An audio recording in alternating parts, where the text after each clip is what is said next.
Funny. I've been listening. I think I mentioned on the show. Listening to 91X Yeah. now full time. Basically, I'm so tired of just the pitter patter of fear bending news that I'm just over NPR. I'm over all of it. So I listen to 91X, San Diego's alternative, and little 7-year-old daughter will be in the back seat, perpetually asking, why is this alternative? What's alternative about it? Why are they calling this alternative?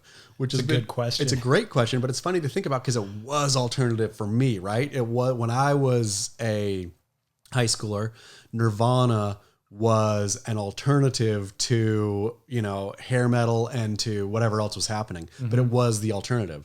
Now, of course, I mean, it's a meaningless word, alternative, but Chris Ward and all these guys were alternative, right? They were alternative surf stars to me as a kid. Mm-hmm. Andy Irons too. Kelly Slater represented the mainstream, more or less, right? And Andy Irons was the alternative.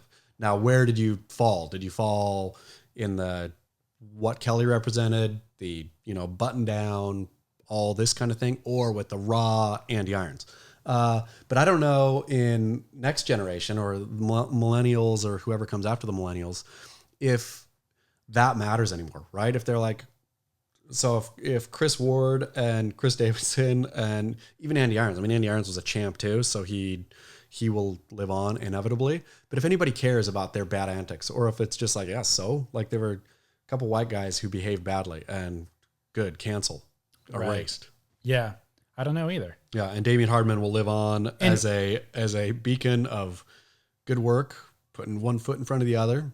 Well, I guess surfing to the criteria. Also, have we done any work at all to kind of keep Chris Ward's legacy going on? Like, we don't teach the youth about who Chris Ward was. Here's the thing, though. I get slammed. If I mention Chris Ward, I offhandedly mentioned Chris Ward in a sort of recent-ish, or a couple weeks ago, maybe a couple months ago, Beach Grit article, where I said, it was just a throwout. I wasn't even trying to think of Chris Ward. I just threw a name on, in an article, and it happened to be Chris Ward, and didn't discuss or anything, just had Chris Ward in there. Somebody in the comments was like, shame on you for promoting this known wife beater, abuser of women, ... So is like, if we brought up Chris Ward and did the Chris Ward hour and talked about all he did and all he was and all he meant, I mean, I'm sure that would push us well closer to cancellation than anything we've done thus far.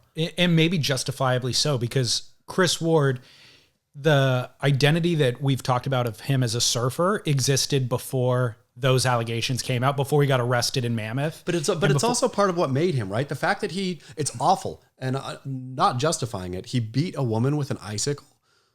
Wasn't that what it was? I think that's what the story was. He threw an icicle at somebody's face or hit somebody with an icicle or whatever. There was some altercation in the bar, and then it went outside and there was an icicle involved. I think there was an icicle involved, but whatever it was, nobody thought Chris Ward was cool for doing that. No. But it became part of his legacy. And I think that maybe, and I don't know, I hate to sound like an old man here, maybe were we more willing to have wart-riddled people that we watched?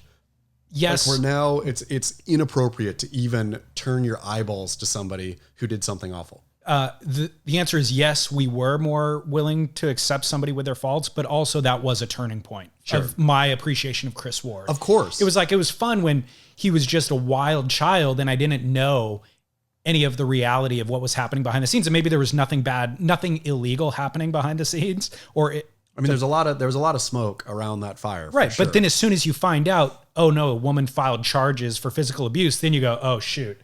Well, I got to take him off the hero peg. Of course, but you can still put him over into the interesting personality peg. Yeah, of course. You just slide him over and you don't have to say, oh, Chris Ward is, what a stand-up example of a human being. He was never that. What he was, though, was an interesting surfer who did a lot of awful things. But there's other surfer examples that we could use, or like in that Beach Grit article of somebody that you could talk about. Maybe it's Chris Davidson, who's equally as interesting. But I think Chris Davidson I don't know. Chris Davidson for sure has as much baggage as Chris Ward, don't you think? It's different. If he got busted for drug charges, that's different than hitting a girl. So, but and not saying, again, no justification for Chris Ward's behavior. And I'm not offering any, I'm not extending any, but it's just, I guess, interesting that you're not even allowed to talk about somebody anymore who has, real heavy baggage.